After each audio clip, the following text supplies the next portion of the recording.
Évariste Ngamana, bonjour. Bonjour. Le président Touadéra est candidat pour un second mandat qui s'inscrirait dans la continuité. Quelles sont les principales réalisations de son premier mandat selon vous? Les principales réalisations, c'est d'abord dans le domaine sécuritaire. Quand il est arrivé au pouvoir en 2016, l'armée centrafricaine était quasi inexistante. Nous ne disposons même pas d'une poudrière. Avec les efforts conjugués du président de la République ainsi que des partenaires, notamment l'ETM et la Fédération de Russie, il est arrivé à remonter en puissance l'armée nationale qui aujourd'hui se projette peu à peu à l'intérieur du pays. Plus de 4000 jeunes ont été aussi recrutés au sein de l'armée et à travers sa politique de dialogue qui a abouti aujourd'hui à la signature d'un accord de paix. Nous avons aujourd'hui le processus DDR qui est en cours d'exécution.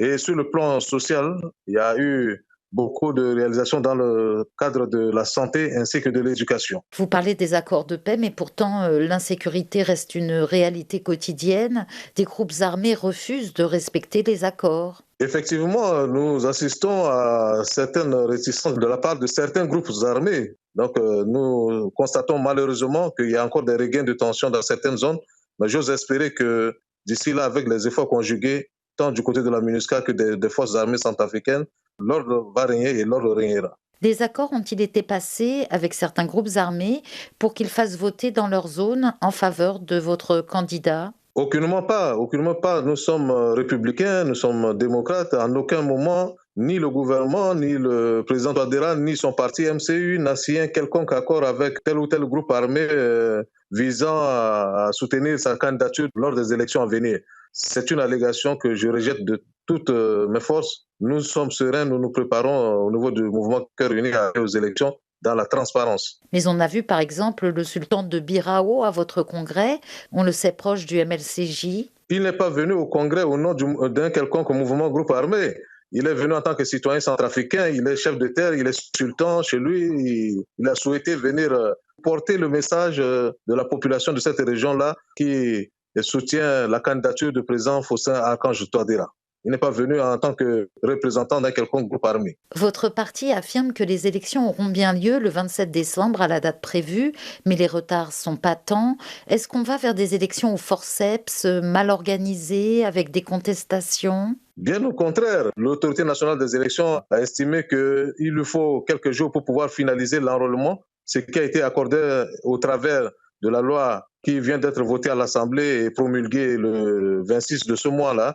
Donc, nous sommes prêts pour aller aux élections. Et pourquoi un report est-il inenvisageable? C'est parce que la Cour constitutionnelle a évoqué la tenue d'un dialogue avec l'opposition et un gouvernement d'union nationale en cas de glissement? Non, non, nous sommes légalistes, nous respectons la Constitution et les institutions de la République. Au-delà du 30 mars, le mandat du chef de l'État, tout comme le mandat des députés, arrive à terme. Donc, il nous faut tout faire pour éviter un vide constitutionnel et arriver à une alternance apaisée plutôt que des régimes d'exception. Le principal rival du chef de l'État devrait être l'ancien président François Bozizé, si toutefois sa candidature est validée. Ne redoutez-vous pas cette candidature? Faustin Archange Touadéra était le Premier ministre de François Bozizé. Écoutez, il était, comme vous le dites, son Premier ministre, mais aujourd'hui, il est président de la République, chef de l'État. Les temps ont passé, les choses ont évolué. Le président de la République vient d'être pratiquement plébiscité par les organes de base pour être candidat. Et donc, nous sommes prêts, nous sommes en ordre de bataille. Donc, nous ne redoutons aucunement la candidature du président François Bozizé. Pour votre congrès, le stade Omnisport, qui est un bâtiment de l'État, a été réquisitionné et repeint à vos couleurs. L'opposition dénonce le siphonnage du trésor public et l'utilisation des moyens de l'État. Que répondez-vous? C'est faux et archi faux. Le stade Omnisport n'a pas été réquisitionné. Le stade Omnisport a été payé. Nous l'avons payé et nous l'avons réhabilité. Et les fonds qui ont été utilisés ne proviennent nullement du trésor public ni de l'État. C'est à partir des cotisations des membres du parti MCU et des membres bienfaiteurs. Je mets quiconque à défi de pouvoir m'apporter la moindre preuve que les fonds du trésor public ont été touchés dans le cadre de l'organisation de ce congrès. Évariste Ngamana, merci.